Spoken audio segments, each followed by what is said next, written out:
Hey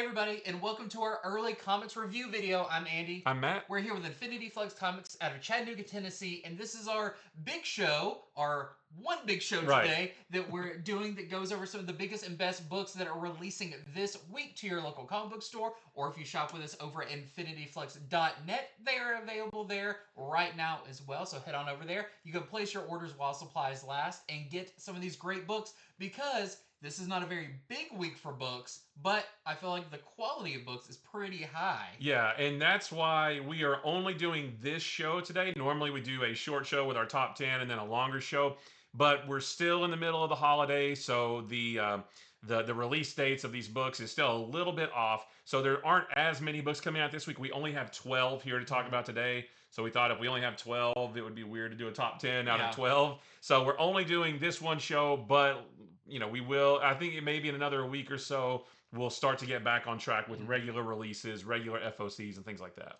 But like I said, some fantastic books today, and very digestible. Yes. I feel like sometimes we go in here and we have like 20 something books to read, and it's very overwhelming. This week I felt like, I can actually get everything read and like process it. Yeah, it's like 12 books. That's all. What am I going to do with the rest of my weekend? Yeah. But I'm going to start off with a big one this week. This is Absolute Superman #3. Now, it's no surprise we talked about on the show that this is probably our favorite of the Absolute books, which it's awesome if you like Wonder Woman or Batman better.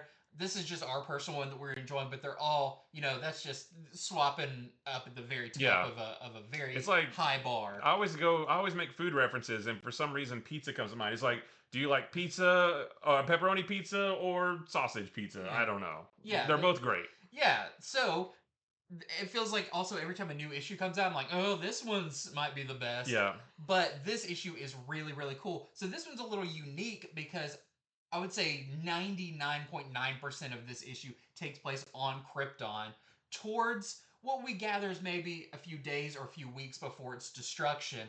And where we followed Laura and Jor-El for the majority of the time we've seen that, we actually follow Kal-El quite a bit in this one. As a little tyke, little boy. He's probably, I want to say like maybe 10. Yeah, 10 like to 13, something like that.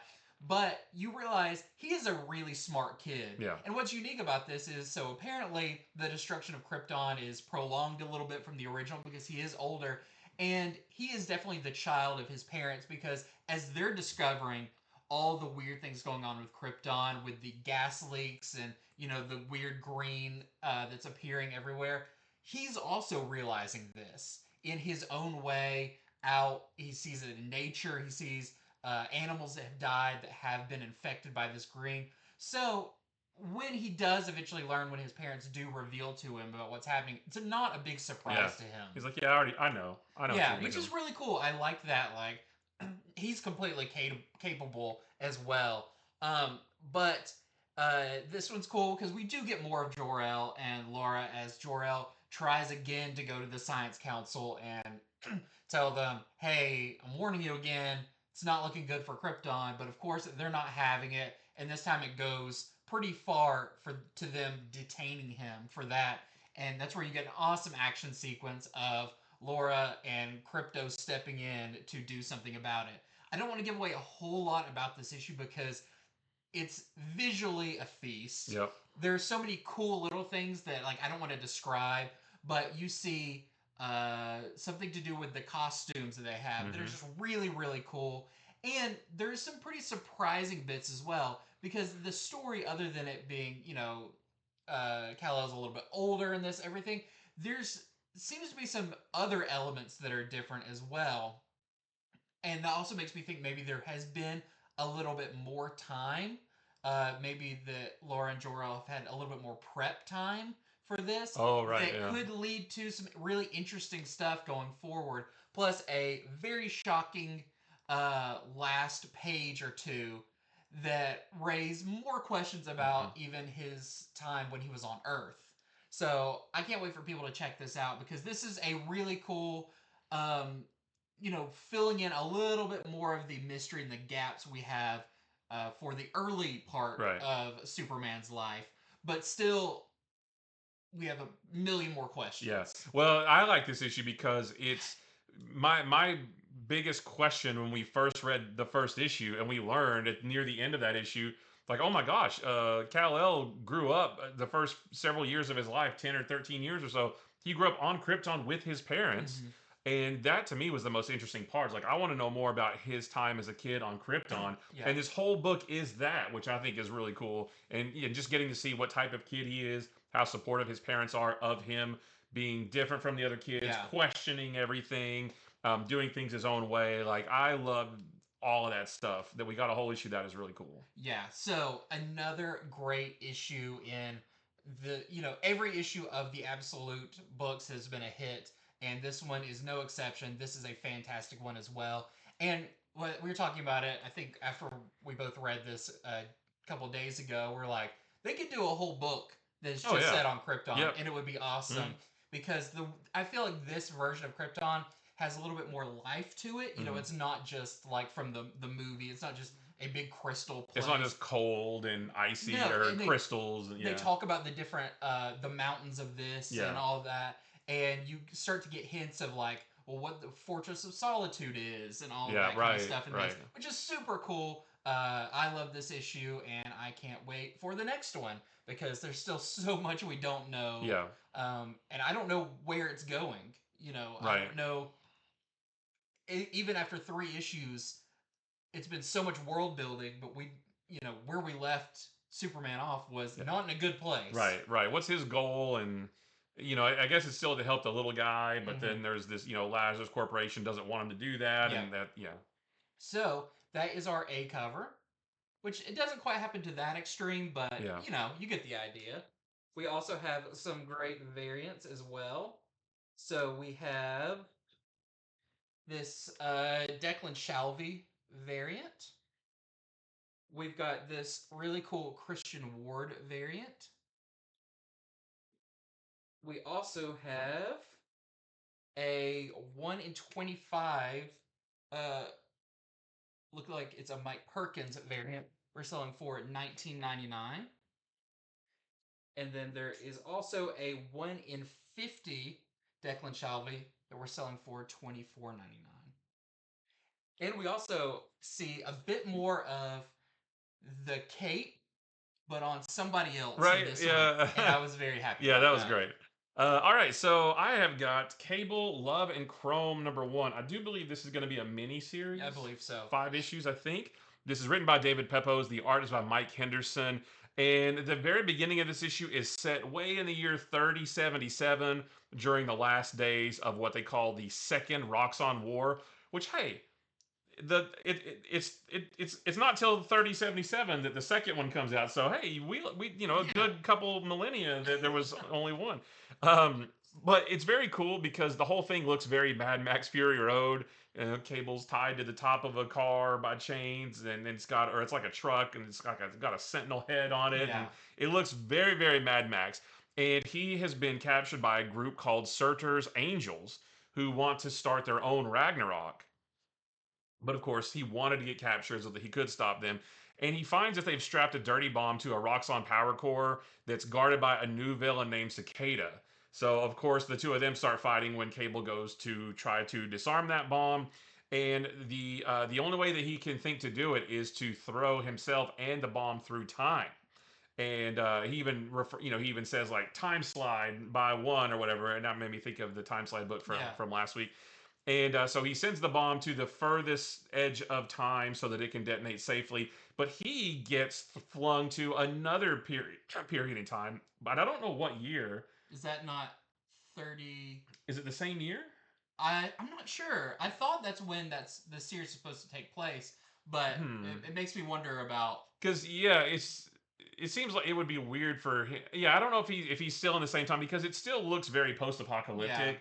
Yeah. It looks like 3077 did at the beginning of the issue, but it didn't say specifically, so I'm not really sure. But he does find himself, he gets injured, and when he wakes up, he meets this woman named Avery Ryder, who he sees is also afflicted with the techno-organic virus that he has.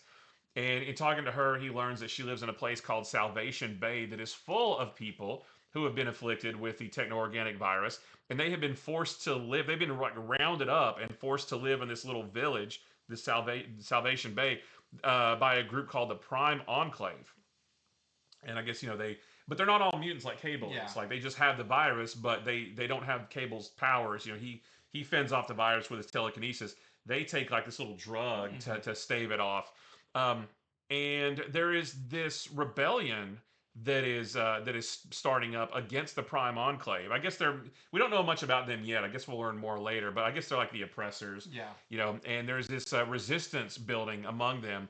And at one point in the book, the Prime Enclave or some soldiers from the Prime Enclave bust into Salvation Bay, saying, "Hey, where's the rebellion? Where are all these rebels at? We want the resistance fighters." And of course, that leads Cable and Avery, because she's very tough as well. It leads the two of them to fight against these Prime Enclave soldiers. And afterwards, he decides that he will stay and help fight in the resistance against these guys. And that's what so it's a lot of setup, but that's what the series is going to be, is Cable in the future at some point helping to fight against these oppressors, helping to save a bunch of people who have the same kind of virus that he does. This was really cool. This was OG Cable. There's no young Cable in this. I never liked young Cable. This feels like the Cable that I read as a kid in the 90s. He's got big guns and he's using his telekinesis, which actually he didn't do much in the 90s, but it's cool to see him do it. He's using a little bit of his telepathy powers. It's cool and he's awesome. Yeah, it's cool that also if you read the time slide issue, it does fit into that pretty well because we saw some of the supporting characters there. Well, it's almost like that takes place a little bit after this, because he's already in time slide. He's already established there, whereas here that's the first time he goes there, so it's a little bit out of order. But yeah, I mean, this was just this feels like it fits in with the Cable books from the 90s. Cable just on his own, or at least not with any members of the X-Men or anything. Cable on his own, meeting new people and fighting the bad guys basically with big giant guns. There's one point where Avery shows him the gun room to get she's like, "Do you think you can handle this gun?" He's like, "I think I got it, okay." And it's very cool, and there's some good action, and the art was good. Like everything about this, like I was like, "Oh, I feel like this is Cable again." I haven't seen this Cable in so long. And now he's back. So if you're a Cable fan, definitely check this out. I think you'll like it.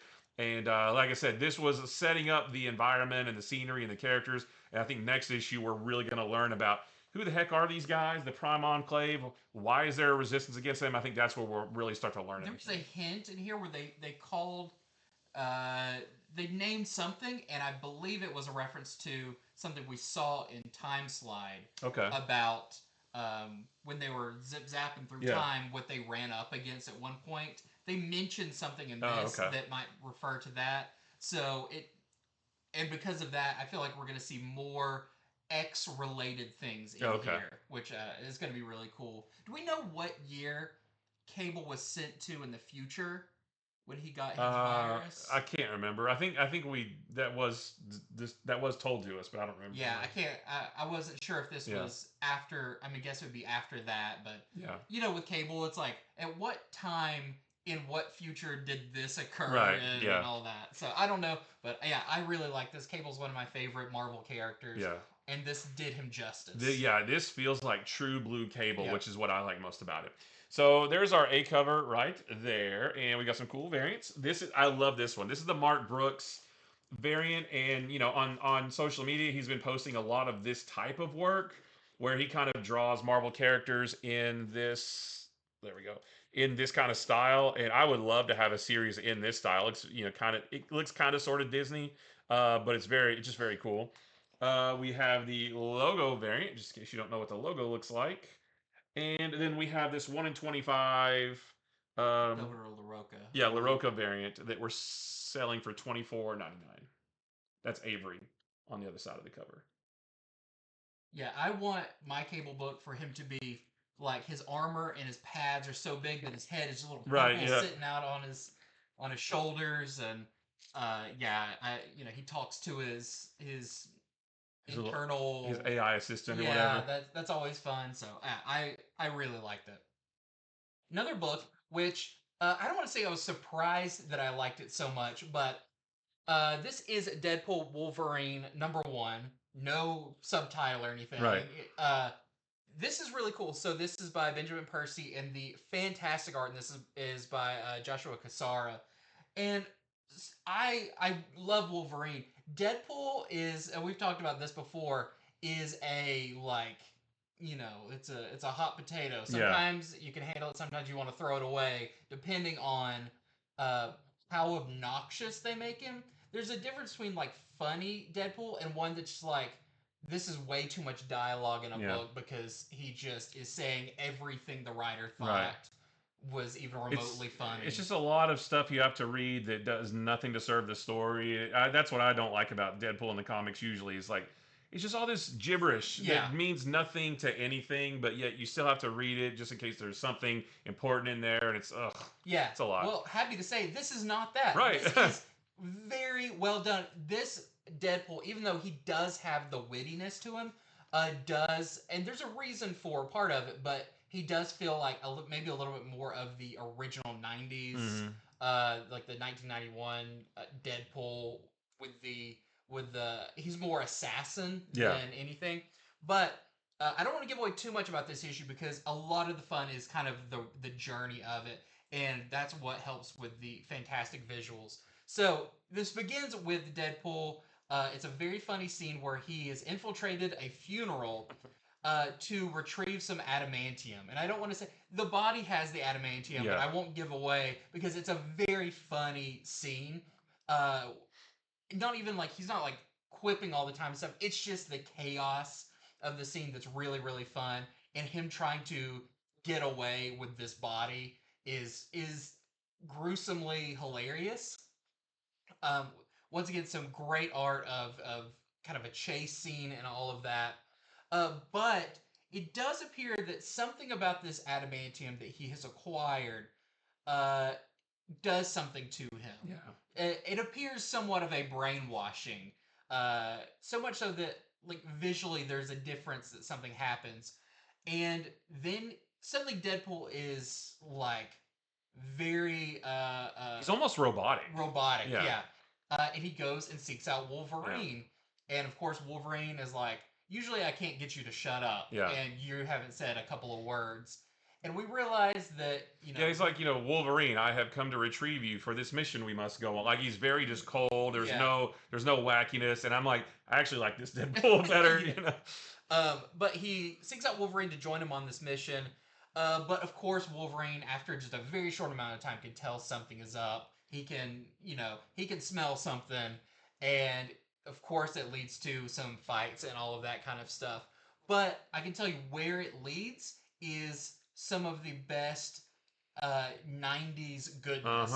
A return of a lot of 90s things and looks and all of that kind of stuff. Yeah, there was a character who appears very late in the issue that I don't know when the last time we've seen that character is, and I was thrilled. I was like, oh, that character. Yeah. So it's really, really fun. And I don't, there's not a whole lot to say about the story because a lot of it is... We don't know what's going on yet. We don't know what's going on. We don't know what this mission is. We don't know why or what's going on. There's a little bit more explanation to why Deadpool's acting this way that Wolverine does figure out. But then they're both kind of in the dark about what's going on because, Deadpool, when he's in this state, doesn't really know what's going on. Yeah. So it's there's a story, but most of them is them trying to figure out what is the overall thing. But that's where the art gets to shine, is along this way. There's a great fight scene in the... I guess when Deadpool and Wolverine do inevitably fight, because that's going to happen, it's just as weird and gruesome as you want it to be, but still really fun. Someone does get thrown into helicopter blades in a very disturbing way. And and it goes to show you that there's stuff in the Marvel Red Band books that are not as bad as some of the things that we see here. So there's a scene where Wolverine falls from a great height, and I remember in one of the Red Band books, I think it was Wolverine Revenge, where one of the Red Band panels is him with his jaw broken. Yeah, and it like heals itself. That's in this. He falls and his jaw's over on the side, and over the course of panels, it realigns itself. And I'm like, that's. I would say this is also a red band in a lot of Yeah. sense. There, Only it's not. So if yeah, you're not buying red bands, you can still get this is not polybagged or anything. yeah, but there's eyes plucked out. Yeah. Right. There's Yeah. there's crazy Yeah. stuff that that's what makes it like the red band is more of a marketing thing than Yeah. it is content wise. But all that to say, I thoroughly enjoyed this. I thought it was a really fun ride. Yeah. This is not heavy on continuity of like, oh, it takes place between this and this. This can be set at any time pretty much with these characters. And, it's classic Wolverine, classic Deadpool Yeah. in a fun way. Yeah, we had the Deadpool Wolverine movie over the summer, and then to sort of coincide with that, Marvel gave us that 8-part Deadpool Wolverine Weapon Extraction, and we also had the Deadpool Wolverine World War III 3-issue miniseries. And admittedly, I didn't really care for either one of those. I thought the Weapon Extraction was overly silly, and the World War III just didn't make a lot of sense. But this is good though. Like this Yeah. is what I wish we would have had around the time of the movie because this is awesome. There's mystery. There's a couple of characters, extra characters I enjoyed seeing in this. The fighting, the action, the artwork. Like this is the Deadpool Wolverine book that Yeah. I want. And isn't this an ongoing? Is it? I'm not sure. I need to look into that because if this Marvel's is not great about making that known. Yeah, but So, if it's this same creative team on it for a long run, Yeah. this is going to be yeah, this is very much like that classic, like Cable Deadpool series Right, from right, years ago yeah. that was so good and ran Yeah. for so long. I guess so. third time's a charm. The third Deadpool Wolverine series this year, and yes, this is the good one. Yeah, I mean, I get it. It's a kind of a hard concept to nail down because it is kind of the straight man and the goofy guy. And finding that balance is really hard. And I feel like sometimes Wolverine is so quiet that Deadpool talks over him. Mhm. This has plenty of Wolverine being awesome in it. Yep. Yellow and blue Wolverine, the most fantastic Wolverine. So there is your A cover for that. We also have a Hark. This is like the Marvel MCU design, I guess, from that one brief Which scene. why was that not the costume through the whole movie? Yeah, it's so good. I'm a brown and tan guy. It's my favorite, and that looks so good. We have a blank sketch variant. We have a doily variant. We have this is called the Doodle Pool variant, which of course that's the kind of nonsense you expect. Right. We have this very interesting Frank Miller cover where you can form your own opinions about it. Yep. But it's there. We also have this is a Cassara variant. So that's your interior artist, but there's no staring at it. Right. Makes me think of Ferris Bueller. Yeah. Then we also have a 1 in 25 Jerome Pena that we're selling for $11.99.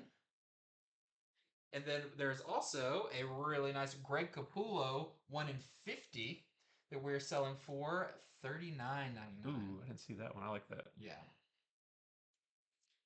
All right. Well, my next one is the Adam Project #1. I've been looking forward to this for a while now. This is written by Ryan Parrott and John Ridley, and the art is by Mike Perkins.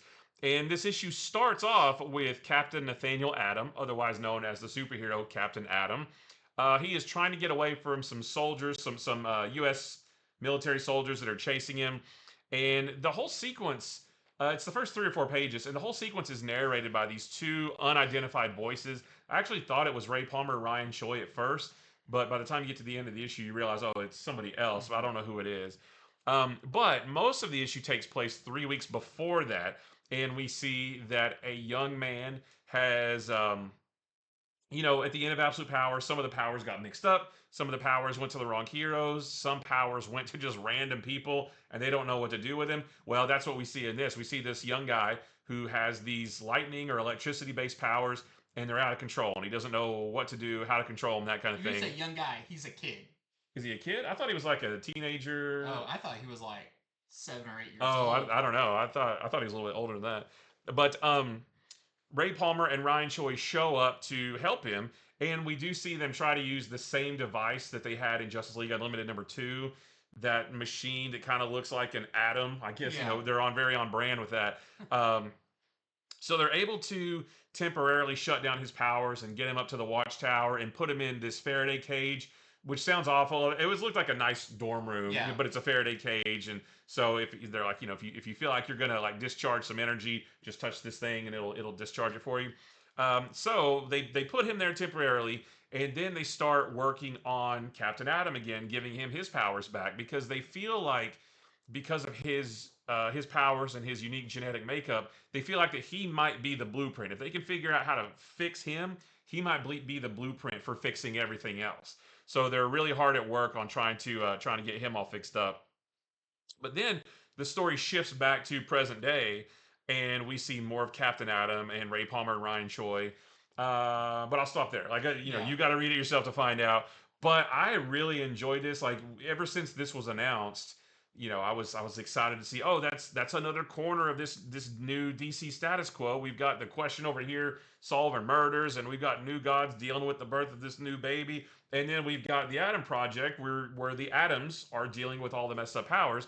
And I love it because it just adds more gravitas to the absolute power event, because hey, they're still dealing with that. Yeah. That's not just like an event that happened and then it's over and we forgot about it. No, the effects of that are still being felt, both with the death of Darkseid and what's going to happen there, plus the messed up powers that now they're going to try to fix in this. And this fits in. I mean, this is pretty self-contained to just these characters mostly on the cover, but it still does feel like it fits perfectly in with everything else that's going on in the DC universe right now. We've seen a couple of references to the Atom Project and a couple other books, and if you're like, hey, I wonder what they're talking about, now you get to read it, and it's just another one of those things where you don't have to read this if you don't want to understand the whole DC universe, but it just helps flesh it out even Yeah. more. And this may be where we figure out how those screwed up powers get fixed. If they get fixed at the end of this, I don't know for sure. But I thought it was really cool. So I definitely want to see more of this. Yeah, I thought it was interesting because in the one book that we saw them use this machine and try to, get the powers right, it seemed like they pretty much got it under control. You realize in this that it's still very experimental. Well, even in Justice League, they said, oh, that worked, but it's still wildly unstable. So Yeah. we're not, even though it worked this time, we still need to keep going and try to fix Yeah, it. I like that because so often in these things, you've got a character who's like, I'm the best at building something. Yeah, I'm just gonna make a You're machine. gonna go away in 5 minutes and come Yeah. back with this thing. It's like, no, in this it still feels like they're like, this is working to an extent, but it still may not be the correct solution. Yeah, to and all it's still dangerous too. it's still you very know, like, dangerous. Even Captain Atom, when they're doing on him, talks about like, nah, this does hurt. yeah, this hurts a lot. Yeah, And I think that's a interesting thing you don't see in superhero comics. Right. It's like they're not 100% the like have everything solved. yeah. I mean, these are the right characters to be working on this, but they haven't figured it out yet, Yeah. and that's really cool. So I really enjoyed this. Another great piece of the overall DC puzzle. I thought this was great. So this is our A cover right here, and I love this Dan Mora cover. We got our look at the two atoms underneath a magnifying glass, and I like the new costumes too. Yeah. I really like those. And then we have, oh shoot, is this Fico Ocio? Yeah. Yeah, that's the Fico Ocio sort of chrome mirror version. You can see our computer right there in the reflection. And then we have this 1 in 25 Kevin Wada variant that we're selling for $19.99. Look at Captain Adams I was look on about that. to say, he's kind of got a different costume Yeah, on that. he doesn't look like that in this book. I wonder if that's what he'll look like at the end of the series. I don't know, but that's really cool. Yep, just another piece of the tapestry of Yeah. this new DC universe, and And it very works. Interesting, yeah. Do we know what kind of the next thing like that is? The next mini series or whatever we're getting? I don't know if there is one. I think Aquaman's comes out next week. Yeah, Aquaman does a bit to flesh out some more ideas of stuff, but I can't wait for you guys to read Aquaman though. It Yeah. is so good. We're definitely going to talk about that next Monday. Holy cow, that was yeah, so good. That's gonna be at the top. Best book of 2025 so far. That's Aquaman. Yeah, yeah. It comes out the Of second all week. the ones we've read in Yeah. 2025, Yeah. that's the best one. Well, next up, I've got Ultimates number 8. So this is one we've been looking forward to because Yeah. this was supposed to introduce us to the Guardians of the Galaxy, or the new Ultimate Guardians of the Galaxy. And it does. So this is what I like about this. I feel like because of the time jumps that the Ultimate Universe is doing, there's not a whole lot of lead into what's going on. an issue just starts and they Yeah. kind of the characters are talking about like, well, all that stuff that just happened led us here. So this actually begins with the Ultimates all Well, yeah, because in like the cornfield. yeah, because every issue it's going in real time, and this takes place in January of Yeah. 2025, and yeah, they're in the middle of a cornfield and waiting for this thing to happen, and it's like, well, I guess maybe sometime between in the month from last Yeah. time to this time, they've figured out something. Yeah, and Doom talks about it. Doom has a really cool. I wonder if it's gonna be kind of this version of a Doom bot, Right, whatever. But right, it's like a little hovering Doom head yeah. ball. That still kind of looks like Doom, but We is want a plushie of that now that it I can just like a looks very much like squishable. a Yeah, Squishmallow squishmallow. Doctor Yeah. Doom. It's really fun. But he's detected that there's going to be a kind of a temporal anomaly in this location at this time. Their fear is that it's something to do with the Maker's Council, that they have time travel abilities and all of that, and so they're there to check it out. But Doom is not there with them. Doom is back at their headquarters. But that's when a spaceship crashes, kind of appears out of nowhere and crashes, and you do see some cool lead up to that. But out emerges the Guardians of the Galaxy. They are the greatest heroes of the 61st century.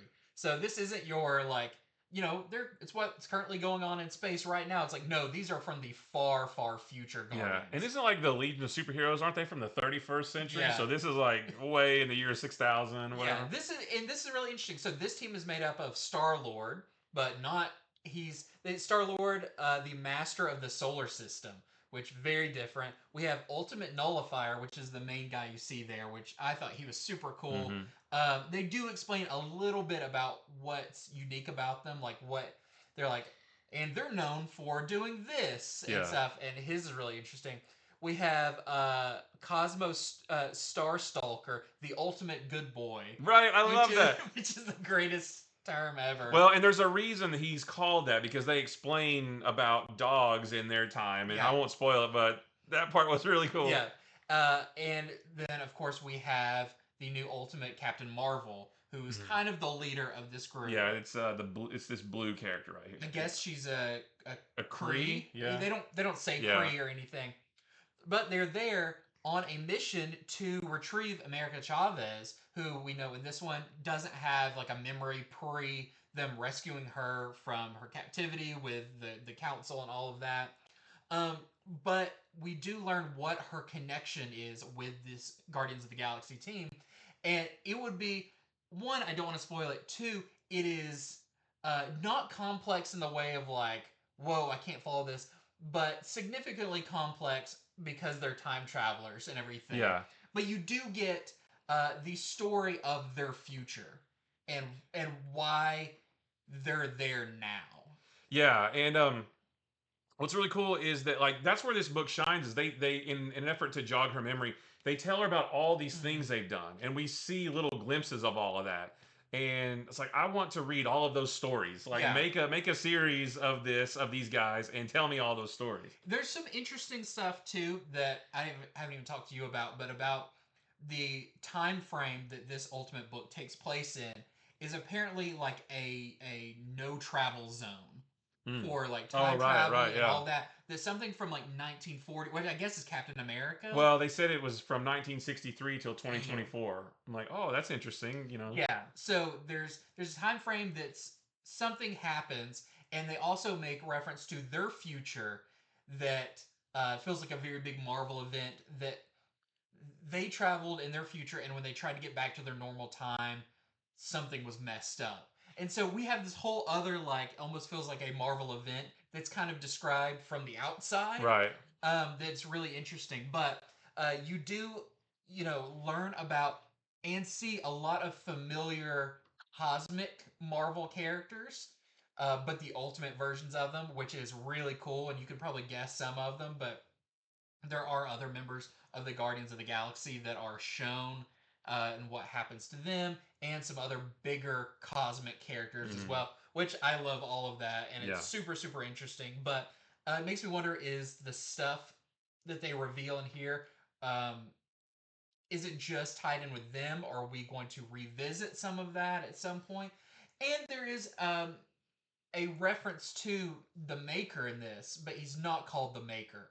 They have a different name for Yeah, him. and it's very fitting. It's very fitting, and I think it's interesting. This is almost like a book that teases like what this Ultimate Universe could be like in a few years. Yeah. And they do make reference of like, well, the future can change, but you see if things keep going this way, what's going to happen. And I thought it was awesome.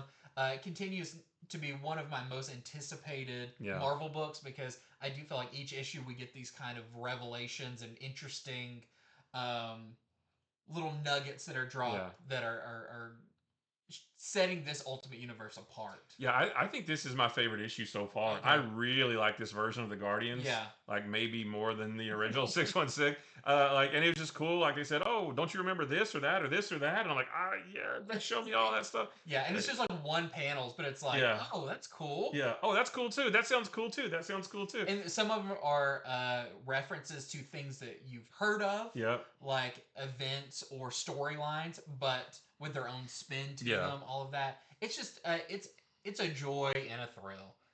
So much fun, and I would, if they then tomorrow announce an Ultimate Guardians of the Galaxy series, I'd be down for I'd it. pre-order in an instant. Yeah. Yeah, with these characters, it would be so much fun.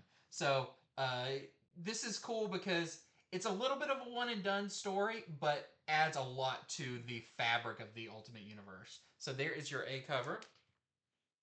We also have this Inyuk Lee variant. That's your new Captain Marvel. Yeah, I think that's the one I pre-ordered. I like that a lot. That's really cool. And we have this really nice incentive. This is the Sarah Pacelli 1 in 25. We're selling for $16.99, and you get a good look at the whole cast. All right. Well, I have "What If Galactus Transformed the Hulk," and this is written by Matt Groom, the artist by Lam Medina, and this is the first issue in a 5-issue miniseries. Each issue is a one and done, where we see what would happen if Galactus transformed a different Marvel hero to become his herald. This one deals with the Hulk. We know we're getting Spider-Gwen, Rogue, I think Moon Knight, and I can't remember one of the other ones. There's one other one too, but this one involves the Hulk. And we see Galactus make Bruce Banner the offer to be his herald, and Banner accepts because he's like, well, I don't really know how to control the Hulk, but at least this way the Hulk won't be on Earth to cause destruction. And it's not really apparent at first. Hey, why is Galactus even making Banner this offer? We do find that out later though, and it's pretty interesting, and it kind of makes me think of another story from several years ago. So Banner says, yes, I'll do it. He becomes Galactus's herald. He's all silvered up like Silver Surfer. And this Banner can go from being Banner to the Hulk. Now, what's interesting is Banner does not try to stop Galactus from devouring worlds, but he does provide the inhabitants of each world schematics to build starships. He does this ahead of time so that they can escape the planet so that they don't die when Galactus comes and tears up their planet. And Galactus actually doesn't mind him doing this. He's like, as long as it doesn't interfere, he's like a middle manager. As long as it doesn't interfere with your work, that's fine. Do whatever. Well, on one of the worlds they go to, Banner is confronted by Iron Man, Captain Marvel, and Vision, who know what he's been doing. And they're like, hey, you got to stop this. You can't be working with Galactus and that kind of thing. And of course, it leads to a big fight. And I'm not going to tell you how it all rounds out.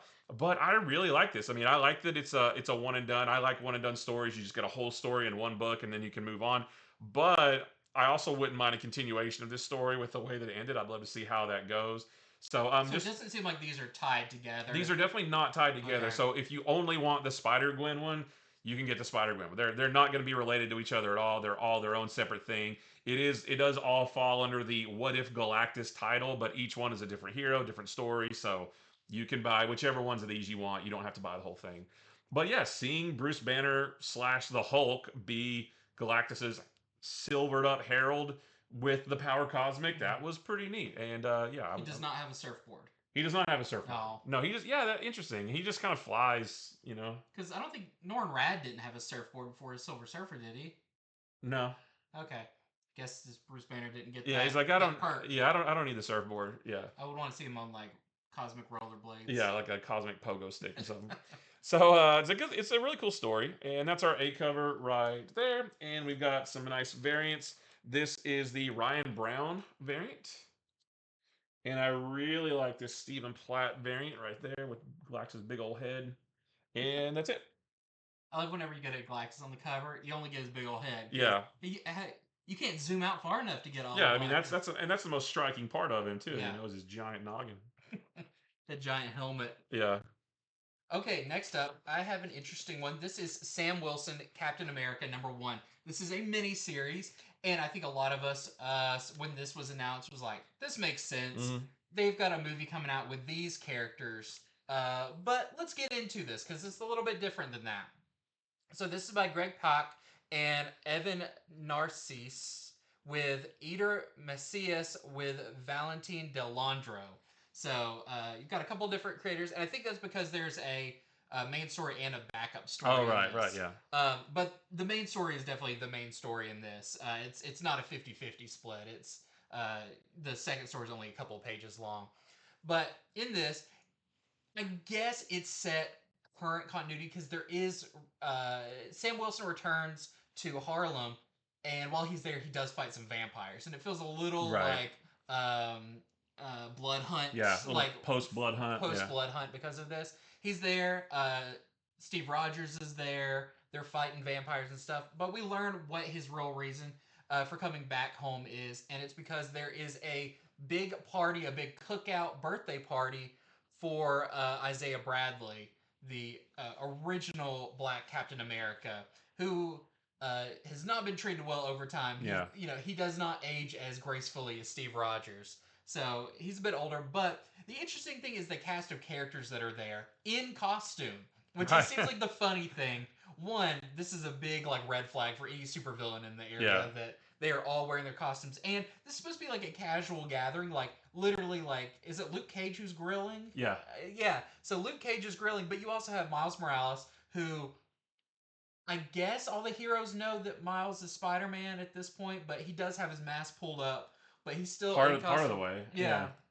You have Riri Williams. You have Rhodey in his full War Machine garb, which cannot be comfortable. With the faceplate flipped up, eating a hot dog in full armor. Blue Marvel, Storm, Misty Knight, and the weirdest one we were talking about is Blade is there with both his swords and everything, and it's like Blade doesn't really have any friends. Yeah. Okay, so it's a. I guess they forgave him for all that blood hunt stuff. Just even though in the beginning of this they were fighting vampires. True. But they're all together. It is fun. I love when heroes are just doing normal people things, even if they're wearing their costumes and it's goofy. It's still really fun. Like Brother Voodoo's there as well. Yeah. I'm sure he loves a good hot dog grill out. But at this party, it's really nice. I like seeing Isaiah Bradley and like how much respect everyone has for him. Sam talks about it like, no, he was the original, everything. That's really cool. But there, Sam's, I guess, niece or cousin, Billy. I couldn't.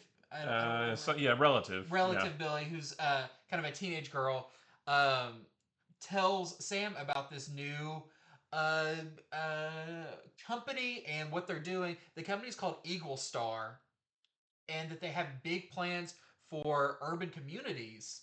And this really has Sam intrigued, and he's kind of like, let's go check this out. And of course, he's Captain America, so he can get whatever tour he wants. Yeah. And they go to this place where it's kind of in the middle of nowhere, but they learn through an elevator, I guess, that this was it Eagle Star? Eagle Star has created these floating platforms that are said they can living space for 1,000 families and provide work and housing for all those families. And it's new land. It's it's a really cool looking floating city and tall buildings, all that kind of stuff. And people there seem to be enjoying what they're doing.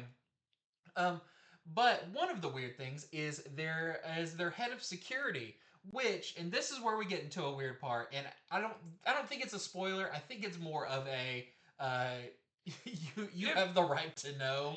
Yeah. That's the thing, is like we try not to spoil stuff, but you need to know this part. Yeah. So you see this cover here, and you'll see on the variant covers. This is you've got Captain America, Red Hulk. You do even have Patriot down here, Yeah. which he's in it very briefly. Yeah. But so if you weren't aware, there are two Red Hulks. There's Thunderbolt Ross. He's the one we're going to be getting in the movie. He's, if you think this is what Thunderbolt Ross looks like as Hulk, there's a second Hulk, and his Second Red Hulk. Second Red Hulk, and his name is what was it? Maverick something. Robert Maverick. He was briefly Red Hulk during around U.S. Avengers. I think maybe during like No Surrender. Yeah. Too. Yeah. The distinction about him when he turns into Red Hulk, when he's in regular form, he does look a lot like Thunderbolt Ross. He's got a big mustache, always like his military gear. When he transforms, he keeps his mustache, and most of the time is wearing sunglasses. And what this shows us on the cover is looks like Thunderbolt Ross. There's another cover that has him, looks like Thunderbolt Ross. But when you get in there, and he does transform in this, it is the other Hulk. It's Maverick. Yeah. It's Maverick's Hulk. And so part of this seems like, was this always intended to be? Or was there something where they said, no, don't use Thunderbolt Ross, Red Hulk, use a different one? That, I don't want to say, I do think it affected how I felt about this book, because I love Red Hulk and I was very excited about it, but I love Thunderbolt Ross Red Hulk. I don't really care for the other one. I don't know much about him. Because he was never around all that much. No. He felt like kind of just a replacement for the other one when they couldn't use him. It was funny that he had the mustache, but that was the thing. But his Red Hulk always mustache and sunglasses, aviators. He's like the cooler Hulk. But I like Red Hulk. He's like just a big ball of rage. Yeah. I like General Ross Red Hulk. So in the story, while they're there, they do notice, Sam notices, because I think people forget he does also have the ability to talk to birds. Or communicate with birds. And since they're high up, there is something weird with the birds going on there, and this kind of raises a red flag. Something else happens, and it does make Robert Maverick transform into the Red Hulk. And in the book, he does have the dark mustache and all of that. So that's what makes me wonder, like, did they just want to do the cover to make you think, oh, this is like the movie coming up? Or was it always intended to be this other Red Hulk? I don't know, but I do feel like if you're buying this because you're a Red Hulk fan, that this is not the one that's going to be in the movie. This isn't Thunderbolt Ross, like your traditional Red Hulk. This is a different one. Now, there is another Red Hulk series coming out, I think in February, that is related to the One World Under Doom stuff, and that is General Ross Red Hulk, but this one is not. Yeah, so it could have tainted my feeling about this book. I did think this book was fun. It felt very accessible. It felt like it could take place at any point. It's good for new readers if they've never read Sam Wilson, Captain America, that, he's in it, and some supporting cast, fun other characters are in it. But for me going into it wanting to read Red Hulk, I was a little disappointed by that. But overall, I think it's an interesting story, and I'm not sure where it will go, because it does seem like, how could this be a bad thing, these floating cities, because it does seem to offer people, kind of good stuff, but it does look like there's some shenanigans going on up there in the sky. So, all that being said, wanted to let you know a little bit more details about this, because I feel like maybe the citations or the covers are a little misleading about exactly who's in this book. But there is your A cover. Here's the other one. This is the Marco Cicchetto cover. And this definitely looks like Thunderbolt Ross Red Hulk. Just all around how his look and everything. But a very good cover. I love that one. We also have a Mr. Garson variant. Captain America's chest made up of a bunch of little pictures. And I love this one. I would love to see Raphael Albuquerque on a Captain America book. This is the Raphael Albuquerque 1 in 25 cover. We're selling for $24.99. Well, next for me, I've got Two-Face #2. And somebody in one of my TikTok videos said it would have been confusing, but also cool if Two-Face started with #2. But yeah, we have the second issue of the Two-Face series here. Only #2 face. He has two faces, so right. It's fair. You could have done like one cover. One has like one part of his face, and the other has the other. That would have been cool. So in this one, Two-Face is defending Rex Quintain, who is the King of Hearts and the leader of the Royal Flush Mm. Gang. He's defending Rex against his wife, Regina Quintain, who is the Queen of Hearts. And she is accusing him of cheating on her and even has pictures to prove it. But Two Face doubts the authenticity of these pictures. So his new assistant that he got last issue, Lake Cantwell, is investigating a hunch of his, and she does indeed find something that makes this case a little bit more complicated. And again, just like the first issue, this court is taking place in the white. Is it called the White Court? I think. It's like Gotham. The criminal courts. Yeah, the Gotham Underworld's own court. Um, so this is all taking place there, and a large part of this is that court case. But then we also do see some more of Two Face's dark side in what is called the Mind Prison, which is a prison that Two Face has built in his own mind to house his bad side, because the Harvey Dent side of him is fully in control now, and he's trying to do good things now. So he has to lock the Two-Face side of him away in this prison. But also in that prison are the figments of long forgotten convicts that he helped put away. So we do see a little bit of his full Two-Face side talking to somebody else in that mind prison. So there's a little bit of psychological stuff in this too. And we do see near the end of this that there is somebody who wants revenge against Two Face, but we don't know who it is or why yet. But there is somebody definitely out to get him. And yeah, so I mean, if you like the first issue, this is more of the same. I thought it was really cool. Just a good Two Face story, and especially with the way they ended, I want to see like who is the person, this mysterious person in the Mhm. shadows. So yeah, another really cool issue of Two Face. And that's the only cover we've got. Next up, I've got JSA number 3. I really like this issue. Hmm. So, one, because I really like Hawkman, and this does a lot with Hawkman. So, at the end of the previous issue, we saw Hawkman what looked like a fatal wound. We know he can reincarnate, but something happens, and it seems like maybe that was the last time he can do that. And where he wakes up, I mean, wakes up basically in hell, surrounded by demons who are playing with his wings and his helmet and all of that. It said he's bound with like the entrails of angels Yeah. and stuff. It's a really like epic like Hawkman scene, as we do learn who's behind a lot of the stuff that's been going on, who is in this realm that Hawkman's currently in. So that's part of the book. Because there's such a big cast, it's kind of broken up into different sections. We also have Dr. Midnight, who is still researching Jakeem Thunder's blood and finds something very weird with it, and comes face to face with Obsidian, who, if you've been reading it, you know there's something up with Obsidian right now that's pretty scary. Plus, we get the young Dr. Fate Khalid getting a pep talk from Wildcat, which I love that. I love anytime Wildcat's in this, because he even brings up this: I don't have powers. Yeah. I'm surrounded by all these people who, are like god level things. All I can do is throw a mean right hook. Yeah. But he's there also as like this mentor character, and that part is really really great. Plus, there is a big surprise character appears on the last page that I need to look more into, because I know this All right. character, but I don't remember them looking like this. Yeah. I had to Google that character too, and I'm familiar with the name, but I don't know much Yeah, about them. yeah. But it's cool. It feels like a very Jeff Lemire character to Hmm. bring into this. But another great issue of JSA. It just feels rich and full of the classic JSA characters and feel that you know and love.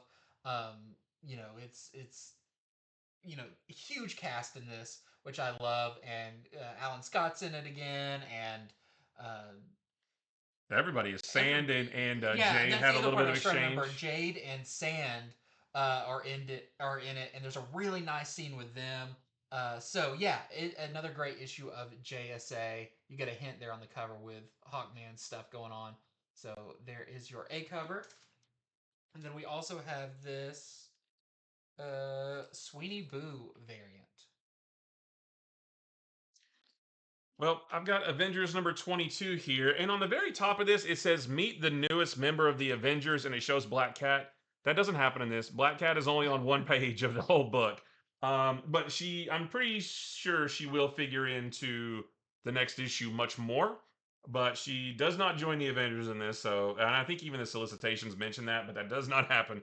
But what is cool about this is that Scarlet Witch learns that there is an entire data archive that contains information about the missing moment that Mm. Kang has been searching for. That when he told the Avengers about the tribulation events, and I think that was 2 years ago in the Timeless book from 2 years ago. He started talking about the tribulation events and the missing moment, and then he mentioned that to the Avengers in the first issue of this series. And now 2 years later, they apparently they haven't forgotten about it. Yeah. And so the Avengers want to get this data archive of the missing moment, whatever that is. Well, the only problem is that that data archive that has all that information, it is locked up tight in a vault in the Grandmaster's casino, and it's going to be put up for auction. But it's going to be put up for just like it's going to be unobtainable Yeah. basically.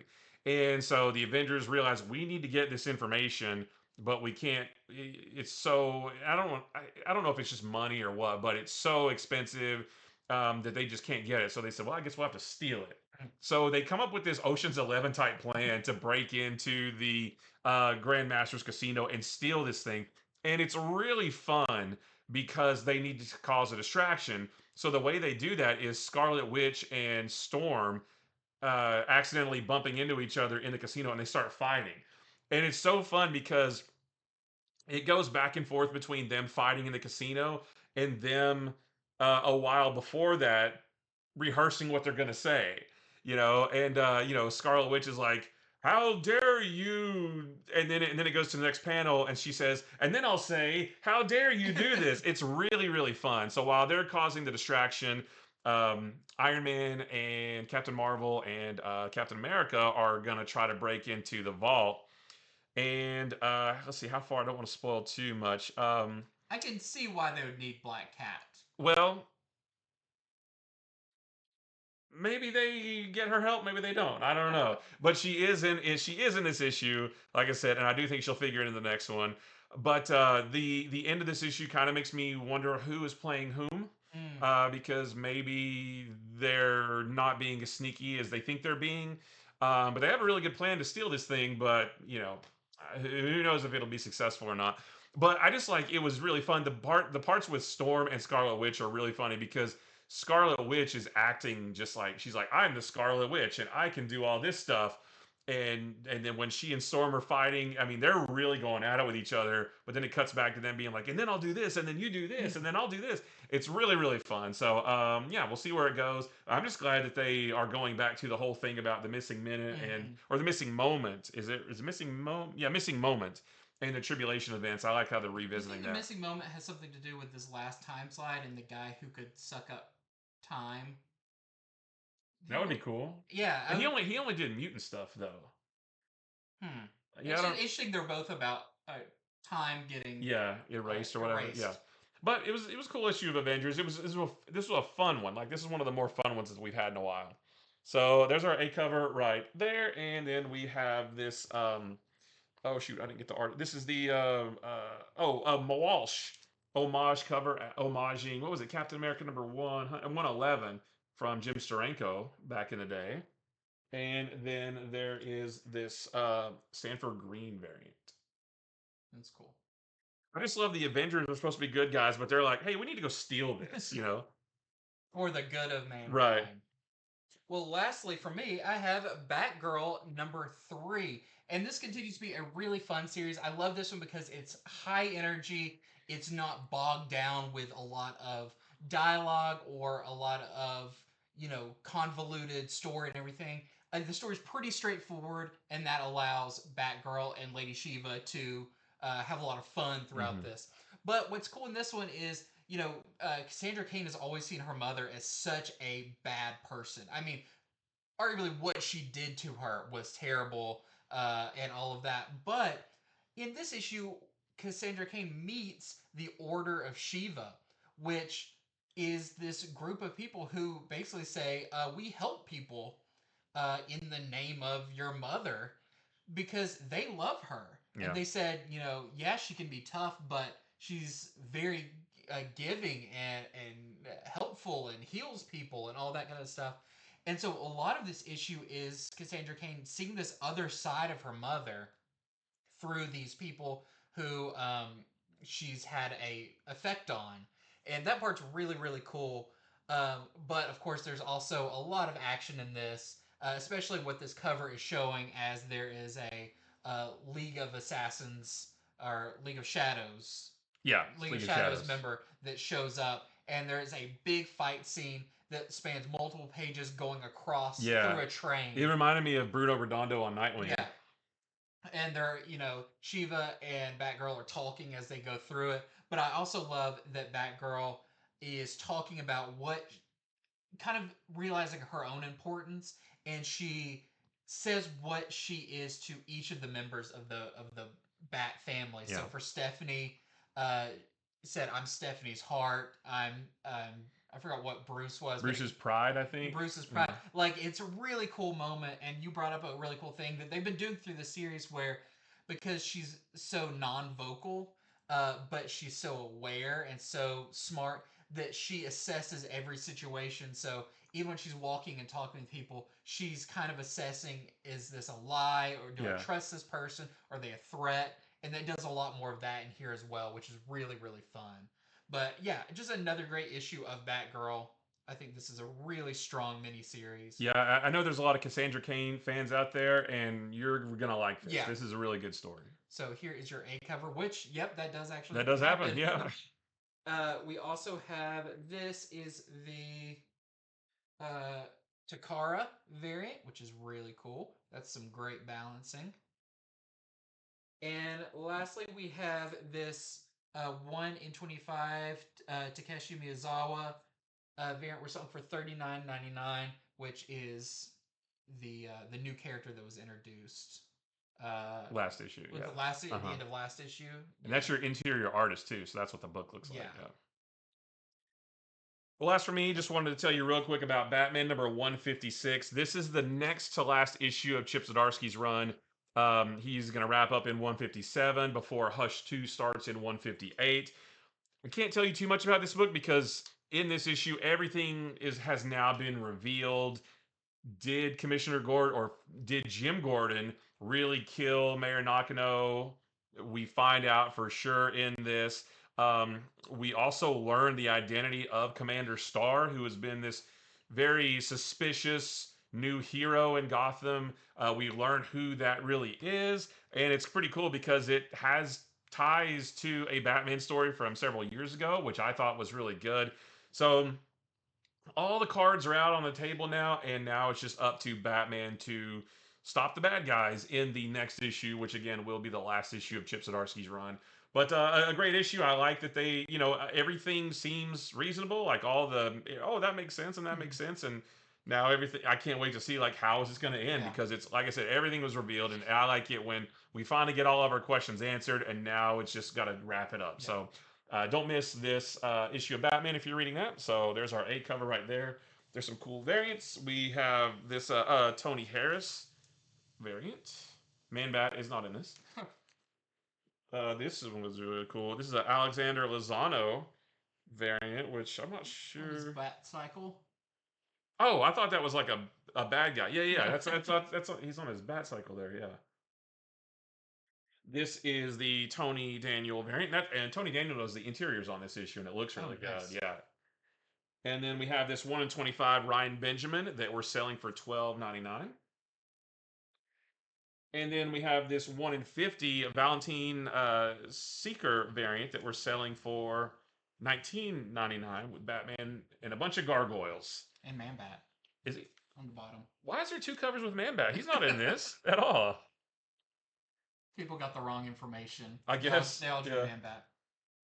Well, that is it for a smaller week, but a really good week of books. Well, and it goes to show the caliber of the books, because we only talked about 12 books, but we're still over an hour. Yeah. So I thought this was going to be like a 30-minute show, but that's how big the books are this week. Room here, which was nice to talk about some of these books that we love so much. But yeah, so it feels like, holidays slow down a tad bit, but not a whole lot, because you're still getting some high caliber stuff coming out. So head on over to infinityflux.net, head on over to Infinity Flux right here around us. Right behind the wall Or right here. your local comic book store to pick up these awesome issues this week because support your comic book store. They do great work and bring you awesome stuff. Mm-hmm. So, all that being said, I think our shows are going to be getting back to a kind of a normal Yeah. coming up. It looks like the FOC is getting back to normal coming up. All of that. Is this our last? Yeah, this is our last video of the year. Yeah, this video is the last one of 2024. So again, a huge thank you to everybody who watched the videos, commented, shopped at on our website, came into the store. If you supported us in any way whatsoever, we thank you so much. This was our biggest year. We celebrated our 10th anniversary, Yep. and it's only going to get bigger and better from here. Yes, and big stuff very, very soon. You might even say Friday. Yeah. So stay tuned for that. But until next time, See see ya. ya.